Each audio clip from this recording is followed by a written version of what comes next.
Welcome and thank you for joining me for Clinical Insights from Child Language Cases. This is episode 3, and today is Meet Samantha. And what we're going to be talking about with Samantha is morphology in younger students. So we'll talk mostly about inflectional morphology with a sprinkle of derivational morphology during our discussion of Samantha today. Just to introduce myself as your host, I am Margo Kinzer Courter. I'm a speech language pathologist with about 35 years experience, with my love being any speech and language disorder and how it impacts learning. So basically looking at spoken language to written language, because regardless of our work setting, we know that our students have to be successful in their daily work, which is school. So that link regardless is very important. I am board certified specialist in child language. And I like to say that I think this field chose me instead of me choosing this field. So I hope my passion will come through as we talk about our case today. So I want to do a little preview from episode 3, if you're following along in order. If not, maybe you'll want to go back and watch it. So last time in that previous episode, we looked at Julia, who is a 7th grader. And Julia had mastered phonological awareness skills that we expect to be mastered, all of those by age 8. She was a lot older when she mastered those, but then what we found was she was having difficulty with the 6-syllable patterns in order to apply that for reading and writing. So if you're following along in order, that's just a review from last time. If not, it's a good episode to watch. During this episode today, episode 4, we will stay within that form of the language, so morphology, phonology, syntax. And what we'll do today is we will talk about a 2nd grader who is still having difficulty with those inflectional morphemes that we expect really young children by about 46 months to develop, and from a speaking and listening perspective. And then what we're going to do is we're going to crosswalk that over to what does that look like from a reading and writing perspective, because those are the skills that we'll find in the academic standards for kindergarten, 1st grade, maybe starting to move to 2nd and 3rd grade. So that's what we're going to do today. So you should have 2 different worksheets in your attached to this case. One is the client information, and we'll go through that. And then you have a copy of the slide deck that we'll go through with the specific strategies today as well. We'll talk about collaboration. We'll look at specific strategies. So regardless what work setting you're in, hopefully you will find some strategies that will apply to the students that you're serving as well. Let me go ahead and share my screen. All right. What you should be seeing is Clinical Insights, episode 3, case in morphology. So again, we're going to talk about Samantha today. And Samantha is 8 years, 5 months old, and she is currently in 2nd grade. She's demonstrating difficulty with all language areas, really, but today we're going to concentrate on that morphology piece. But we're going to look at that link that morphology has to both phonology and semantics overall. So we will look at that combination, even though our concentration really is on that inflectional morphology. So when we're looking at those inflectional morphology, what we're really looking at is not changing word meaning or part of speech even, like a derivation will, but we're looking at changing the time or the tense of the verb, quantity. So for example, that plural S, or just comparisons like that ER, EST, which are the last of those inflections to develop.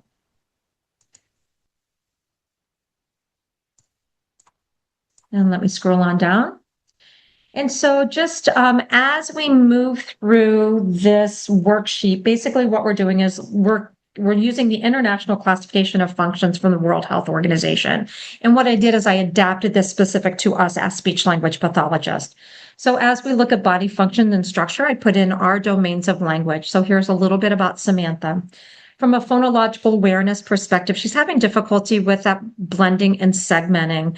One of the pieces that's really causing difficulty for her is identifying those inflections to be able to split those off from multisyllabic words. And she is dropping some of those inflections both in her speaking, which is then coming through with understanding those from a reading and writing perspective.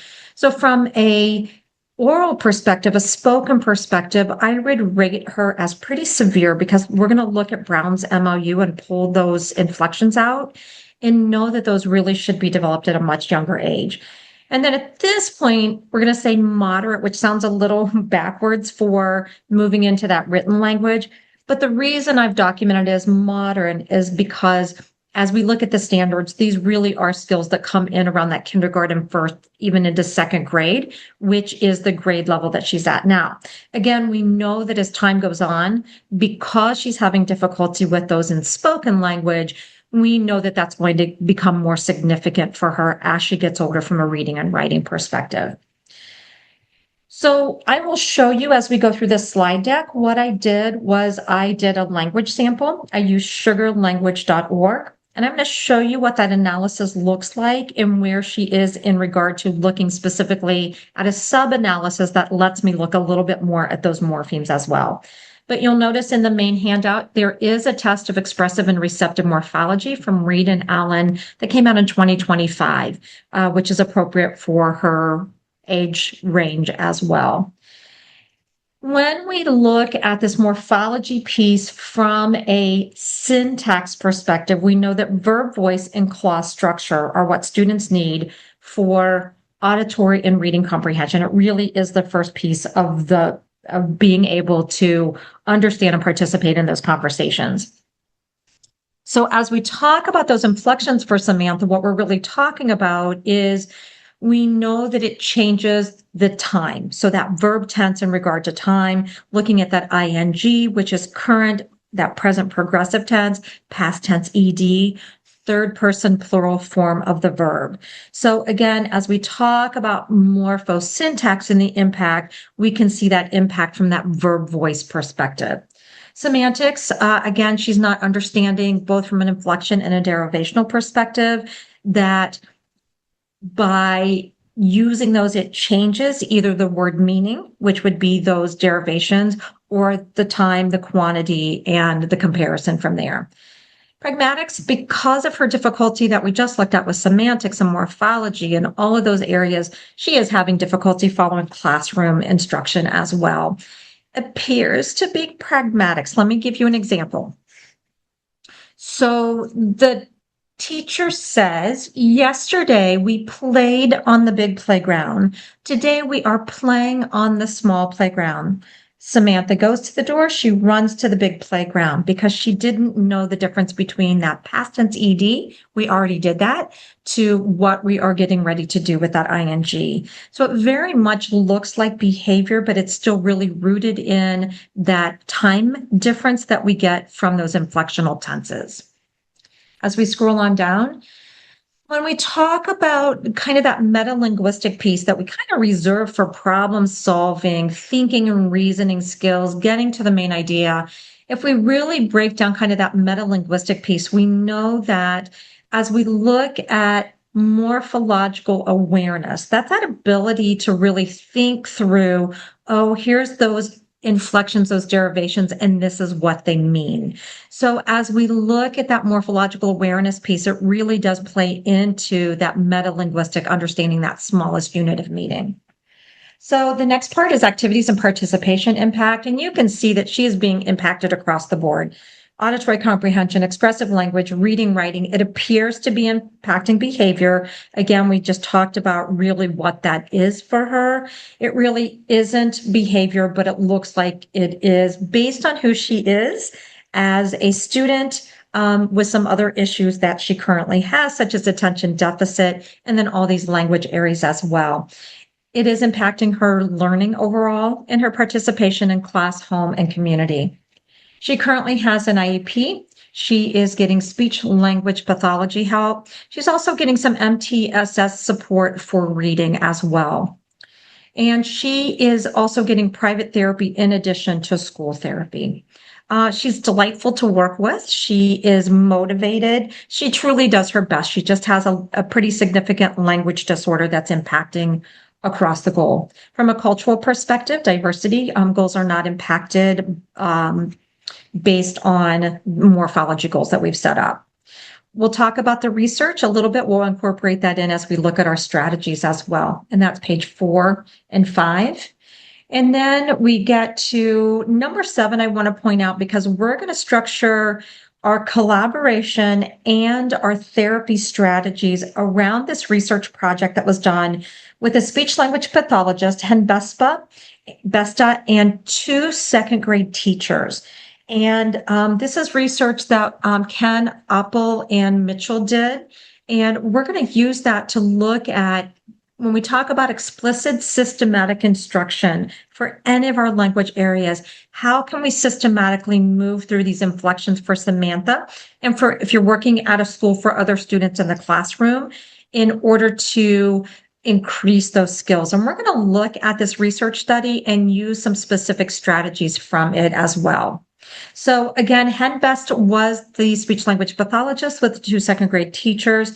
The lessons targeted both inflections and some derivations. We'll talk about that, because even though Samantha is struggling with those inflections from a systematic sequential perspective, we know that she's already hearing those derivations in the classroom. You need to unfold your paper. We're going to redo that activity. We're going to replay that video.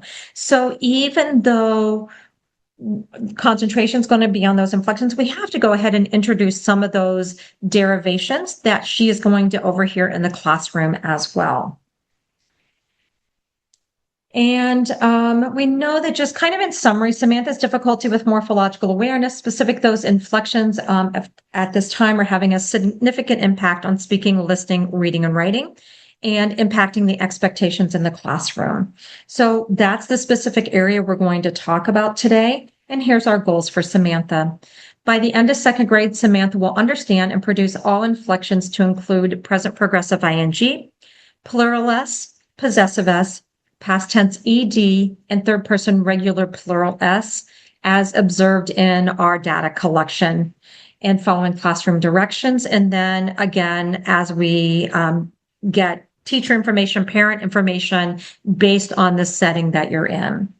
We have another goal that by the end of 2nd grade, Samantha will increase phonological awareness skills to understand and express these affixes, so these suffixes, when starting to recognize those, that if she sees the word playing, she understands that present progressive ing, played, past tense ed, I can start recognizing that in writing as well. Collaboration, we're going to look at, basically, when we look at collaboration models, we really can use any of the collaboration models, again, depending on your setting, to approach these, and that's what we're going to look at.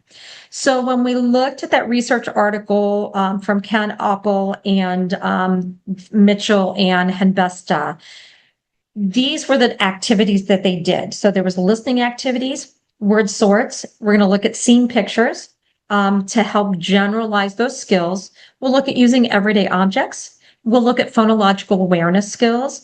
And then we'll talk a little bit about morphosyntax. We'll talk about using anchor charts as well.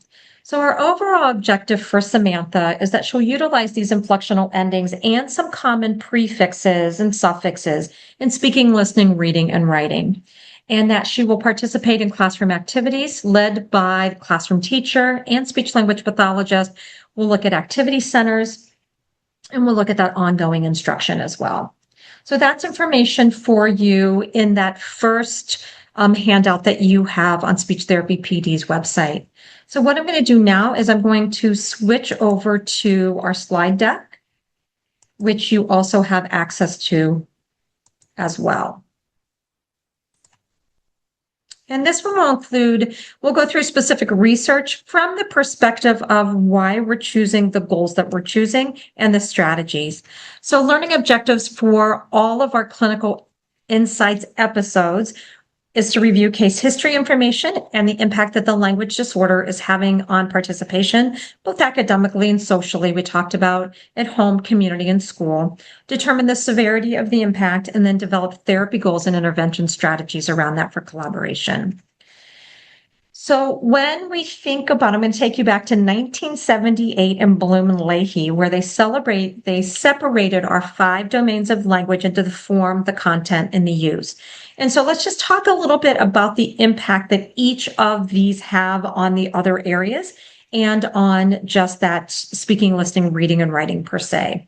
So we are talking about in this episode, still under the form of the language in morphology. We know that phonology and morphology from a spoken language perspective is going to have a direct impact on reading fluency and accuracy. Those are the 2 skills from a language perspective that students need for reading and writing, for encoding and decoding, being able to sound out words, being able to blend words back together.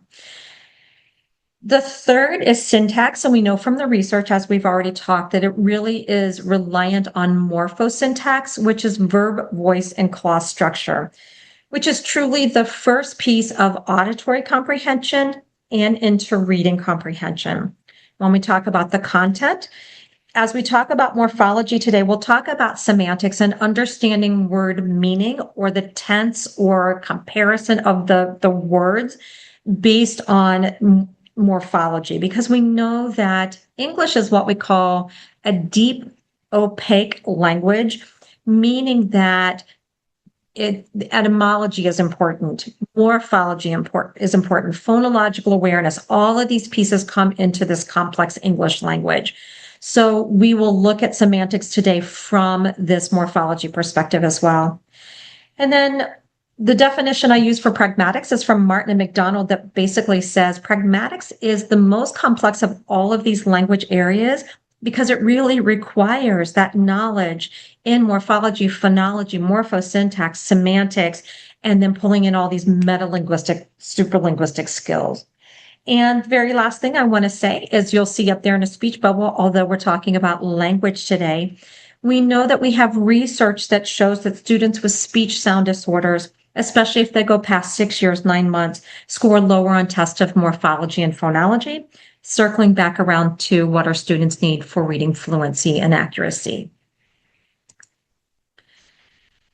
So when we look at the importance of teaching morphology and why for Samantha it is so important that we get these inflections in place from her, we know that it's going to improve vocabulary. It helps students break down the complexity of the words. As soon as I add an ing or an ed that makes it a 2-syllable word, and we'll look at that, we've moved into multisyllabic words, and students have to have a way to break those down. From a single syllable perspective, if they can identify that S on the end, which would be plural, possessive, third person singular, if I can pop that off, I can get back to that root word as well. We know that it improves auditory and reading comprehension. And then we talked about that metalinguistic piece that has to be there for morphological awareness. From the research, we also know, and this is the research that's in that first handout that you have, we know that morphological instruction is more effective when it includes phonology and vocabulary. So I like to put this in at this point because you may be thinking of goals that you have for a specific student. You may not have a morphology goal like I have for Samantha, but you have a vocabulary goal. So if you have a vocabulary goal, because we know the importance of morphology for understanding that word meaning, semantics, you can just incorporate the morphology as a sub-goal or an objective under your vocabulary goal.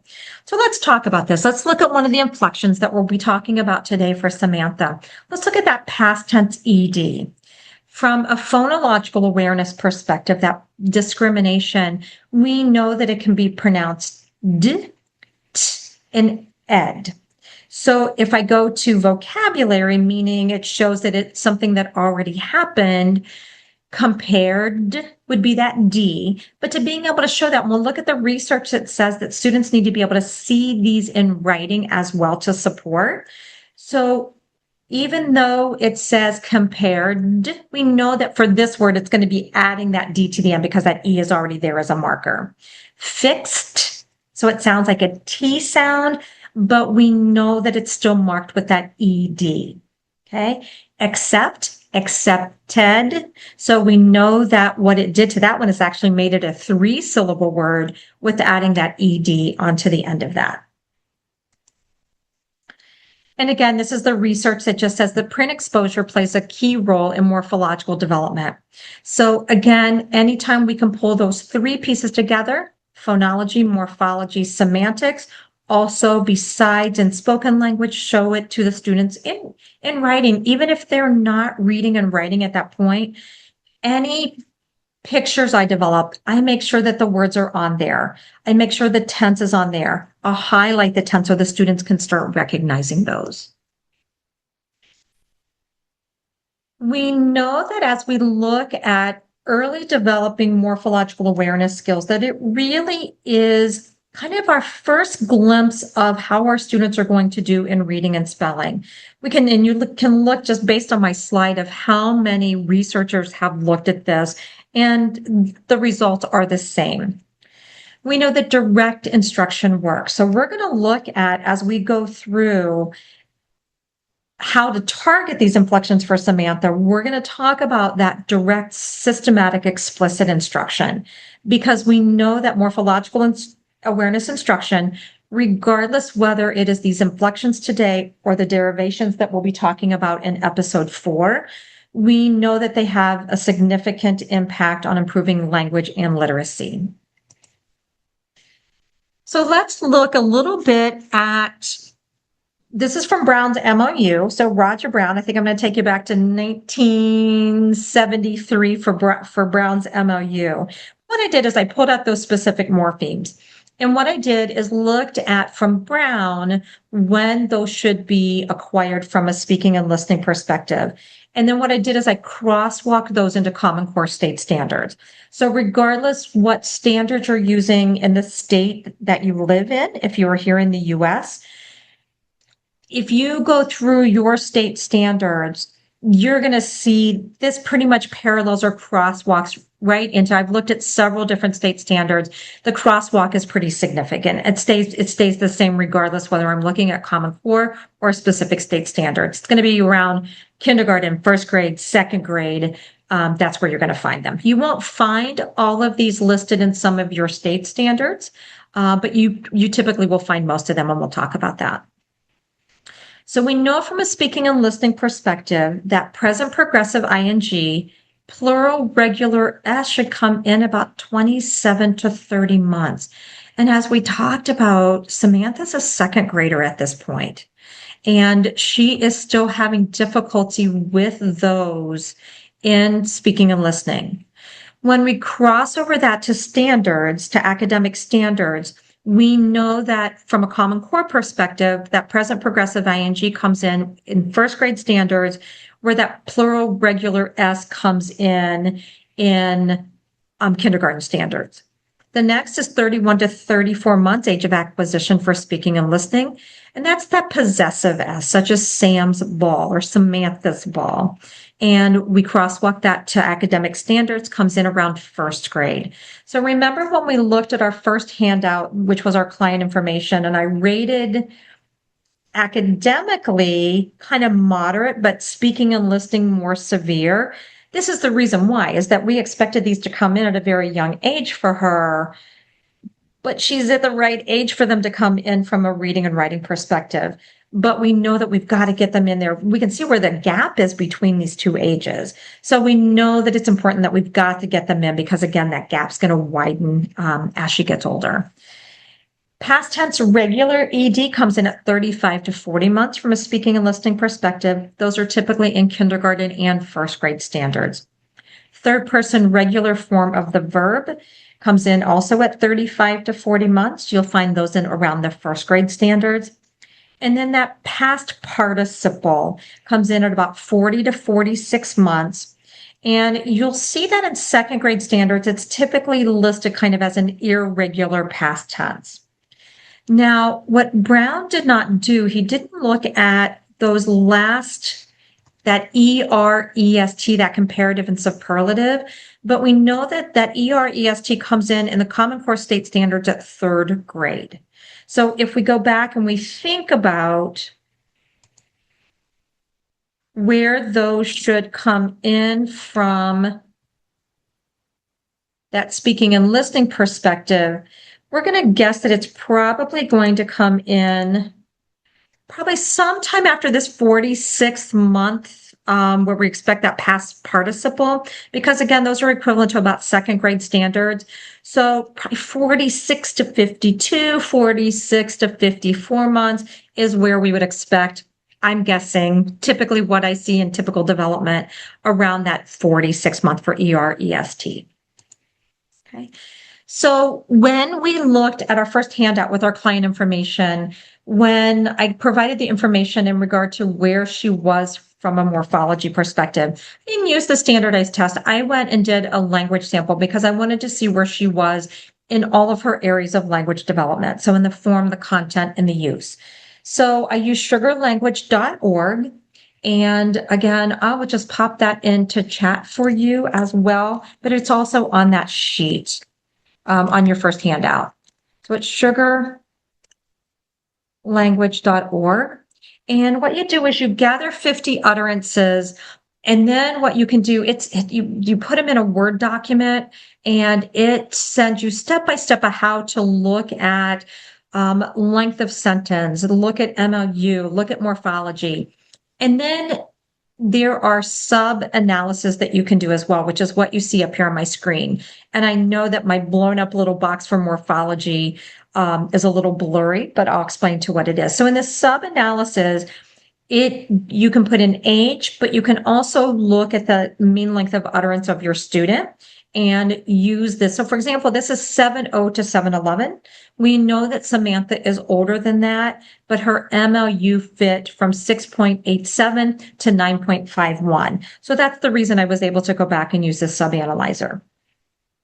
So we're going to go over to morphemes. And if you look down at the bottom, it says total, and it says, I have in the white how many of these morphemes she used in her 50 sentences. And then down underneath in the yellow, it shows how many she should be using based on her MLU or her age. So we know for this looked at plural S, she was at 9, a little bit under, should be about 10.17.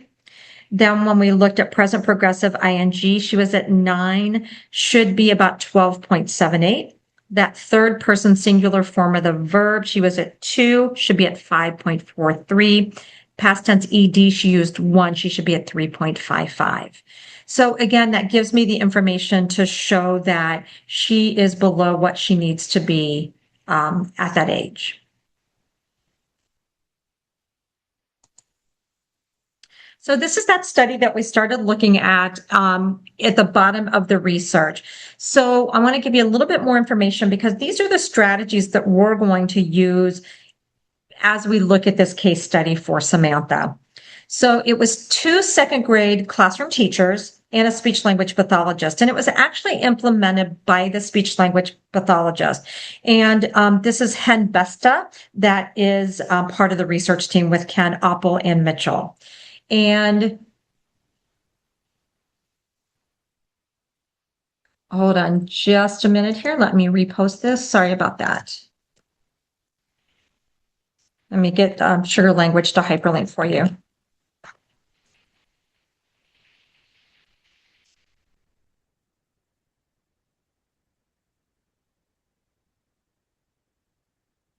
All right, you should be able to see it now. Thank you. All right. So it was actually presented by the speech language pathologist. She went to 2 second grade classroom teachers and said, what are you using for morphology? It was very interesting because the teachers really didn't have any materials they were using specifically for morphology, even though we just looked at it is in the standards. But they didn't really have any. So Hedbesta actually, with these researchers, did a little survey of the teachers to see how much they even knew about morphology. And their knowledge level differed based on their background, but they both had pretty limited knowledge in regard to morphology and how to teach morphology, both inflections and derivations. So the speech language pathologist is the one who devised the activities based on this research. And it was both inflection and derivation. It was over an 8-week period. And what they showed that was the students' morphological awareness skills increased significantly following the activities. The gains were moderate to large. And so again, we're systematically going to use this in our collaboration as we look at how to increase these skills. So as we talk about collaboration, we really talk about 4 different models. One is being the lead. One is having a specific station or center that you're responsible for. Another one is team teaching. The other one is consultative, where you just go in and kind of talk about, provide guidance. Where are we going? Let me see your materials. Let me pull my inflections and early derivations from your material. That's what we're looking for. So you can see that I have arrows on all of these because as a speech language pathologist, you really can serve. You have the knowledge in regard to morphology, and probably even more regardless of the grade level of teacher you talk to, you probably have more knowledge base or materials that you are using for morphology than what the teachers do. Even as we talk about derivation, there are very few curriculum guides or even books or anything that deals specifically with morphology. So again, you could take the lead. So again, that's whoever has the most information is going to lead that. You could take a specific station or center that you devise around the activities. Let's say that the lead teacher is using the reading a book, and you could do a center that looked at these inflections and early derivations based on the information from that book. You can team teach it. So you would have, as the speech language pathologist, a piece of teaching it to all of the students in the classroom along with the teacher. The one who has the most knowledge in a specific area is the one who would take lead. Or you can do just consultative, where we would talk to the classroom teacher, resource teacher. If you are working outside the school, have the parents bring you specific information they're using at school, specific story they're reading, whatever that might be. And then you talk back and forth with those team members to figure out which ones are you going to concentrate on. So as we look at Samantha, because she's having difficulty with all of those inflections, as we look at kind of that systematic instruction, because of her age, we're really going to target all of them at the same time. But I might have more concentration on those earlier ones to make sure she gets those, because we know that as we talk about sequentially, that's probably how she's going to develop those skills.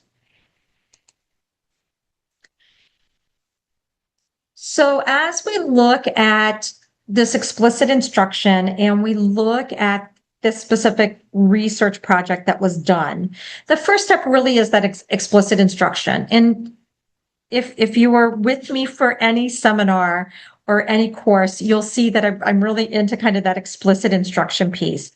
And basically, the first step is explaining to the students what you're working on and how it works. So from this inflection perspective, we can talk about, we are working on ing, and here's what it is. Sometimes I just get up and start jumping and I'd say, I am jumping. And then I stop and go, I jumped. I already did it. I'm doing it now. I did find a couple of videos. They are hyperlinked for you in your slide deck. Let's go out and look at the one that is specific for inflections. Please pop into chat if this does not automatically go over, but it should automatically go to this first video. And I'll just show you a little piece of it. Let's sing a song about endings so fun. With ing, ds, and ds, we'll all learn as one. These little endings change words in a snap. Come sing along, we'll have a great rap. Inflectional endings, they help us say what's happening now or what happened one day. ing, eds, and es, they change our words, let's give them a yes. ing is for action, happening now, like jumping, running. Let's show you how. If you're dancing, singing, or writing a song, ing is the ending that helps you along. Inflectional endings, They help us say what's happening now or what happened one day. INGEDS-NDS, they change our words, let's give them a yes. ED is for actions done in the past, like play, jump, laugh. You can always stop at each point of this video based on what you're targeting with the students, act it out to show them specifically what you're working on. So I just want to give you a little sample of that. Let me show you the second video. And this one is for prefixes and suffixes. And again, to me, this is just really kind of introducing. I'm just going to fast forward just a pinch on this one. Can you hear what fits before the root of a word, before the word is heard? That's a prefix, there it sits. Once it becomes applied, the word is modified. Like this, discover, try, triangle, submarine, subterranean. In some way, now that the word has changed, there will be something new for us to say. Can you hear what fits after the root of a word, after the word is heard? That's a suffix, there it sits. Once it becomes applied, the word is modified. Like full, eventful, aim, beginning, ness, happiness, thoughtfulness, goodness, and kindness. Now that the All right, so just a couple for that explicit instruction if you wanted to use a video. And those are hyperlinked in your deck. So again, explain the targets that you're working on. Again, remember that inflections just change the time, the quantity, or comparison, where derivation is actually going to change the meaning. So with Samantha, again, because she's still struggling, we would expect most of our second graders, if you look at where those standards are, to be moving into more derivations. But we know with Samantha, and she's not the only one in her class that is still struggling with a language disorder, we can combine these two together to make sure that every student, if you are collaborating and in the classroom, get exactly what they need. If you are working with an individual student, regardless of your setting, then again, remember, we want to go ahead and put in a few of those derivations, especially some of those prefixes, because the students are really going to be hearing those in the classroom. So again, inflections change time, comparisons, and quantity, where derivation is actually going to change the meaning of the word. So step 2, again, this is right back to that research project that was done with the speech language pathologist and the 2 second grade teachers. So if we're looking at explicit instruction, so that explicit, systematic, sequential instruction, that first step is that explicit, explaining why we're doing it and what we're doing, getting the buy-in from the students, regardless of what age. Step 2 is what our teachers would call the I do, we do, you do. And that's the intervention focus on specifically what you're going to work on. So from that research project, they did a listening activity, word sorting activity with and without affixes, and having the students identify those, and then seeing it in writing, because remember, we have the research that says anytime that we can show it in writing, it will help with that morphological awareness development. And then activities to reinforce. We want to make sure that the students have had enough exposure to truly learn those inflections and those derivations.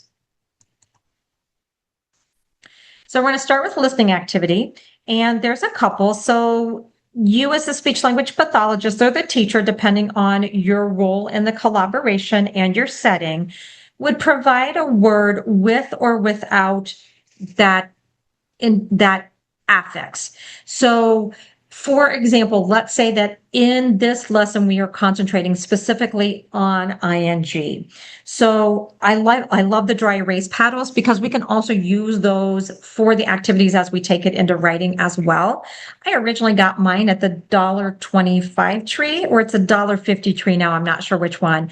I just saw them on Amazon. I think you can get 12 or 15 for under $20 as well. So they're dry erase and they're paddles. So the students have those, and what they would do is they would just hold hold it up when they hear whatever affix you're working on. So I can say, okay, play. Students keep their paddles down. Playing. Students put their paddles up. Okay. Run. Running. So, and then you can really kind of tax short-term memory as well. We can, let's say, do ing and ed to show that present progressive tense and the past tense. So again, you have to see how much you want to tax kind of short-term memory as well. And then you're also going to start taxing a little bit more the meta-linguistic skills. Read a story that has the targeted affixes in it. And again, the students would hold it up as they're listening to the story and hearing those affixes. The next one is word sorts. And let me pop this into chat. And for those of you that are watching the recording on this, let me just go back. I am going to, if you search courtercommunications.com or just put in Courter Communications, it will pull up my website and you will go to therapy material and scroll down to morphology and you will see these. I put it in chat for those of you that are watching live. Again, courtercommunications.com is my website. And these activities, these strategies that you're seeing here, I do have these created out on my website for you if you want to use them. If you haven't been to my website before, you just need to create your own account and then you'll have access. You'll see lots of other things before you get down to morphology. Feel free to use anything that will help you. Again, courtercommunications.com. So this one is word sort. So this one would be, I would have pencils. So this one working on plural S, so that quantity, pencils and pencil. So the students would need to find the pencil and then be able to find pencils. These were made with lesson picks as well. So just so you know where I got them, paper, papers, house, houses. Then I went into possessive, girl, girls. And then again, remember, we're going to pull in some of those prefixes. So pack, unpack your backpack. So I would have pack and unpack, tie and untie, happy, unhappy, fold, unfold, refold, teach, teacher, a person who does. So again, you could cut these out. The students would pair them together and then you would talk about, I have one pencil, I have many pencils.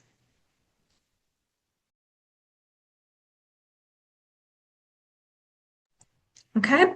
So that's one activity. The next one that's also available for you are just some anchor charts.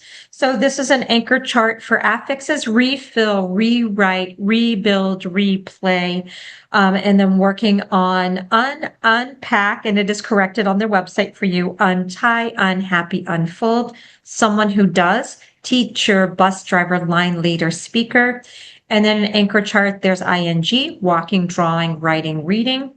Books, pencils, papers, houses for that plural S. Possessive S, girls, boys, James, teachers. For past tense ED, climbed, looked, played, celebrated. For that third person singular form of the verb, writes, reads, plays, watches. So just some anchor charts that you can also use. So let's look at some specific activities that we can use to reinforce those. So we're going to look at this both from just those inflectional perspective. And then as we talked about, remember that these are going to impact not so much semantics in regard to word meaning, but kind of those grammatical markers because we're talking inflections. So we'll talk about those in these activities here. And then we will look at some phonological awareness activities that would incorporate morphology as well. So this is just a center activity, and it is the cooking area as the center. And then you could have dolls in there, you could have dinosaurs, whatever the students are interested in. So we can take 3 pictures or 3 objects, depending on how the center is set up. And again, you would just work on those specific derivations that you're targeting. So this one, I'm just going to give you an example of how I can use this for all of them. So the dinosaur cooks, I get that third person singular form of the verb with that S. Vegetables, I get the plural. What is the dinosaur doing? The dinosaur is cooking. I get the present progressive ing. Vegetables, I'm still getting the plural s. What did the dinosaur do yesterday? The dinosaur cooked the vegetables. Again, I'm going to show this in writing so that they can see that even though it sounds like t, that it really is ed, which is going to also lead to that phonological awareness piece to be able to spell this word not COOKT, but from a metalinguistic perspective to understand, oh, it already happened and that's marked with ED. So my word is going to be COOK. Even though it sounds like a T, it's going to be an ED. Okay. Whose vegetables are they? I can get to that possessive of dinosaurs. And again, I can switch out the food. I can switch out the character, whatever I want that to be. Again, don't forget that that comparative and superlative is really important. I have students that I see that it doesn't become obvious if I have forgotten to target these till sometimes fourth, fifth, sixth grade that they don't have the ER, EST. And it really kind of impacts understanding overall. So again, I can take 3 sizes of dinosaurs, either pictures or actual dinosaurs. I can do big, bigger, biggest, small, smaller, smallest, little, littler, littlest. Okay. Next one I can do is seen it. And then also on my website for you, again, courtercommunications.com. If you go down to the bottom, there are 4 different weather pictures or season pictures. And then there's a park and I believe a farm on there as well. Black and white pictures, so you can do whatever you want with them. But we're going to use these pictures for these inflections. So I can do, what is she doing today? Today she is splashing. Now, remember we talked about in the very beginning that morphosyntax piece for auditory and reading comprehension. What research shows us, again, that it's verb, voice, and clause structure. So I can just target that verb voice and I can just do she is splashing. But if I want to start getting into clause structure and expanding that syntax piece for the students, I can add she is splashing in the puddle. I can add that prepositional phrase. The students can color where she's splashing in the puddle. Okay. I can extend out from there. I can do a compound sentence. She is splashing in the puddle and he is watching the bird. Again, they could color both those parts. Besides taxing the syntax piece, you're also starting to tax that short-term memory as well. They are wearing raincoats, got my plural S. Mom may be unhappy, so I can get into the derivations, because they are wet. She would have gone outside. So there are 2 Anglo-Saxon tier 1 vocabulary words coming together, each having their own meaning, smallest unit of meaning coming together for a new word. But it is raining. Today she splashes in the puddle and he watches the bird. So again, you can expand out, just use it for inflections and those beginning derivations, or you can go ahead if you have students that are having, like Samantha, difficulty with semantics or syntax, I can expand that out as well. Okay. So again, yesterday she splashed, tomorrow she will be splashing, they will be returning home, and it's the girl's umbrella. EREST, the grass is bigger than the flowers. The tree is the biggest plant in the picture. And again, we can write a story, including those, and then I can circle back and use the story that we've written about the picture for our paddle activity where the students identify the words that would have it. It was a playful day dodging raindrops. So again, I could use it that way as well. Just a reminder, if you have any questions, this would be a good time to put them either into chat or to the question and answer so I can make sure I address those in the time that we have together today. This is one of my favorites, and this is expanding a sentence through questioning. So from this inflectional morpheme, the way that I do this with Samantha is that you choose the verb voice that you're working on. So I could work on that third person singular, sleeps. I could work on that present progressive ing, sleeping. I could work on past tense. Now I would change my word in here because this would be an irregular. So I would have the puppy doing something else that I could use a regular tense verb. Okay. So who gets me to the subject? What starts expanding out that morphosyntax piece too. So let's use the present progressive ing. The cute puppy is sleeping. Students can draw a picture of that. The cute puppy is sleeping and she is snoring on her new bed. Where? At night, the cute puppy is sleeping and she is snoring on her bed. So again, I'm just going to use whatever verb voice, but I'm going to start increasing that syntax with it. So, and you can see how complex by the time I get to why. Now, let's go back to Samantha for a minute. She is having difficulty with when and why questions. So I'm going to concentrate on those first three.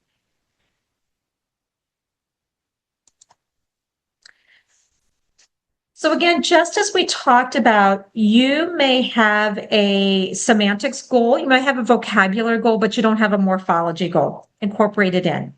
You may have a phonological awareness goal, but not a morphological goal incorporated in.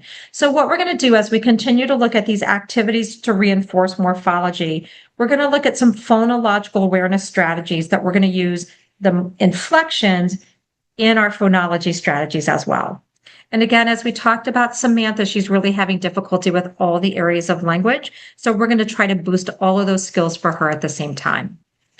So rhyming words, students should be able to rhyme words by 5.5 developmentally. So we can do ing, I can do jumping, bumping, dumping.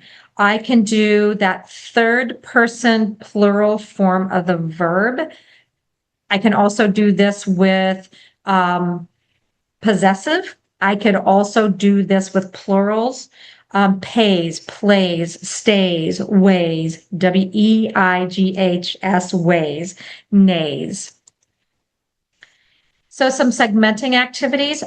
This is really easy to do if I want to segment words into their syllables. How many syllables do you hear in the word playing, playing to? I can use this for specific sounds. How many sounds do you hear in the word plays? A, Z, for. Okay, so I can use this. The first segmenting developmental activity a student is going to learn is to segment. First, it's going to be words in a sentence. How many words are in this sentence? Then it's going to be segmenting words into their parts, into their syllables. And then the third is that phonemic awareness piece and being able to segment into sounds. Target through spoken language. Again, remember back to that research project. It says anytime that we can show it in writing. So we got our dry erase panels. We can take it into writing as well. You can point out what is common in the words, such as that ing. If you're using rhyming words, you can see that onset in rhyme. So for example, on playing, staying, paying, we can show the students when we take it down to that word play, stay, pay, that onset, that first sound changed, that PL, that ST, that P. But what stayed the same was what we call rhyme, that RHIME or RIME. And that is the piece, that AY, that stays together. Okay. And then have the student divide out those words.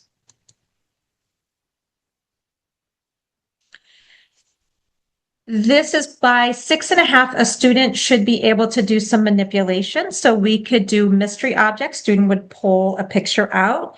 And this one is a wishing well, and you can see him making his wishes.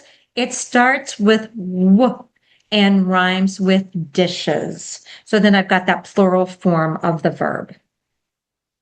Or yes, sorry, I've got the plural. I have singular and plural. There we go. I got it. Some more segmenting. You, by age 5, they're able to count syllables in words. So again, I typically start with a 2-syllable word such as running, wanted, wishes, misses. Then I go to 3-syllable words, replaying, redoing, refolding. So on these, what we've done is we've incorporated the inflections with those prefixes. Once the student is able to do that, then I go back to 1-syllable words.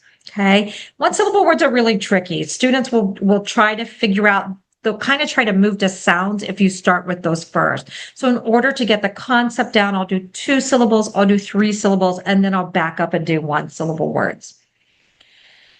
Other segmenting, again, I'm going to show you on the next slide. Say the word in its parts, ask the student to blend it back together. Once the student can verbally blend the words, I can show those to the students in writing. So for example, I can do playing, blend my word together, staying, blend my word together. And then I can go down to that phonemic awareness level. Z, what's my word? Okay. I can do a person who does teach, blend them back together. I can do compound words as well.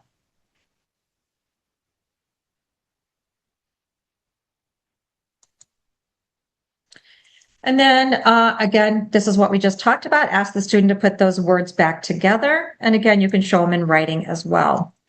By age 6.5, a student should be able to substitute one sound in the word for another one. Say pays, say it again, but change the p to d. So again, I have my third person regular form of the verb pays, and then I just changed the sound to a new one, keeping what I'm working on with those inflections. And then phoneme addition, say pays, say it again, but add after the p sound, praise. Okay, so again, I haven't changed the inflection, it stayed, and I just changed the phoneme in the beginning. So let's do a little review. Again, if you have questions, I'm not seeing any questions come in at this point. So if you have any questions, again, you can put those into chat or you can put those into question and answer. So I'm going to go ahead and just do a little review of what we talked about today. And I've got some takeaways for you and a little preview of the next episode as well. But I'll continue to watch the chat and the question and answers in case you would have any questions in regard to what we've talked about. So as we talk, research also shows us that in academic information, that's about 60%, it's over half, so about 60% of English words that the students are going to encounter from an academic perspective are going to be morphologically complex. Now, I like to say at this point, when I used to work with preschoolers a lot, I was really good at working on inflectional endings. And one of the reasons why is that whatever assessment I was using, whether it was a PLS or whatever, you could see those specifically on there. One ribbon was shorter than the other. We had the ing. And even though it didn't say, oh, this is the morphological ending, we knew that those were the inflections. Or if we did a language sample, I could see those. I wasn't always good, which is what we'll talk about in episode 4. Once I finish those inflections, to also think about derivations or to think about those most common derivations, such as on, such as re, such as er, person who does, while I was still working with those younger students. So we know that it is important both to work on those inflections and those derivations. So just take a second, and if you would pop into chat for me, how do you or how will you develop a systematic approach to targeting that inflectional morphology, also thinking about that derivation? So again, as I'm going to continue on, but if you would pop those into chat for me. So what are you going to do, or what do you do to target these explicitly and systematically, and think about both inflections and those beginning derivations as we talked about with Samantha today? So pop those into chat for me, and I am going to continue on while you're putting those in to just talk a little bit more. So takeaways that we have: morphology plays a vital role in blending, segmenting, and manipulating words. We know that morphology instruction will lead to a more fluent and accurate readers. Morphology, especially that verb voice, plays a vital role in understanding complex sentence structure. We know that goals for phonology, syntax, and semantics can and should include morphology. So as we talk about, you may not right now have a specific morphology goal, but you can easily incorporate it into one of those other domains of language. Add it whenever you can later, if you concentrate on it separately. But we know from the research that if we can add phonology and semantics in with our morphology work, that we can increase those skills all at the same time. Explicit instruction works. So let's take a minute. Let's see what's rolling in here in regard to, we have a comment in regard to using the phonological awareness of rhyming with the intentions on the inflections, using literacy-based activities that you can find in storybooks, classroom books, academics, anywhere there as well. Using the YouTube videos for explicit instruction. So this is kind of takeaways from all of you as well. The coloring sheets to make sure the students are getting enough exposure to truly learn those morphemes that you're working on. Expanding through the who, what, where, when, why. Again, choose the inflection that you're working on.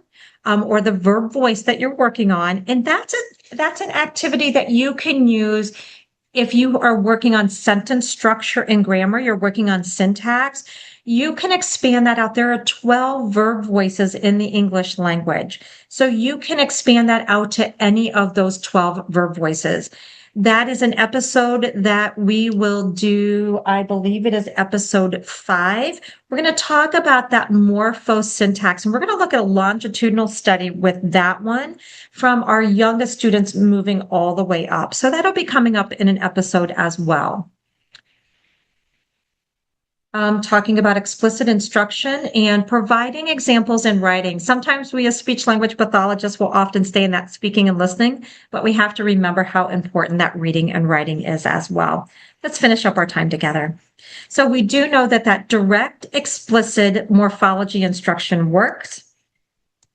And let's go back and let's talk just a little bit.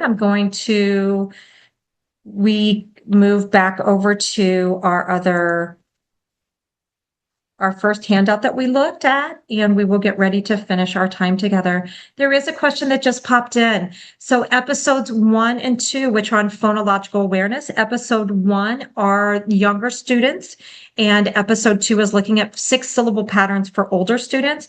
They are part of this clinical insight into language cases, and those can be found on speechtherapypd.com as well. You can just search my name and you will see both of those recorded already there for you. All right, let me pop back over here for just a second and let's see if there's anything we want to finish up. So again, our goal today was to look at Samantha as a second grader who's still having difficulty with those inflections. And again, as we talked about those same skills that she needs for speaking and listening, she's also going to need for reading and writing. So we know that those inflections are going to impact quantity, time, and comparison. And I think the big point that I want to make as we finish up our time together is, remember, we talked about it also looks like it is impacting pragmatics for her because of who she is as a young child with some attentional issues with an overall language disorder. And then you add not understanding past tense ED as something that already happened or current. It looks like behavior in the classroom. So again, what we want to do is help identify, especially in our collaboration, regardless of your setting, identify what's truly going on, because it isn't behavior. It truly is not understanding these inflections for her. So as we talked about these clinical insights into cases, the next one, which is going to be episode 4, is going to be on derivational morphology. And we're going to look at an older student who is still having difficulty with those. I'm going to talk about the importance of targeting derivational morphology. I want to talk more about what is morphological awareness versus morphological knowledge. And we'll make the distinction between two of those. We'll look again at explicit systematic instruction. And we will also look at,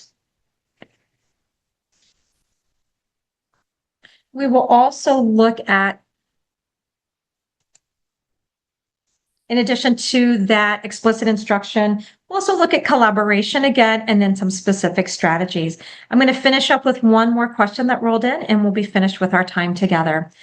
Do I have any resources of example goals you've written for targeting these inflections and derivations? Yeah, if you go back and let me just go ahead and share one more time here.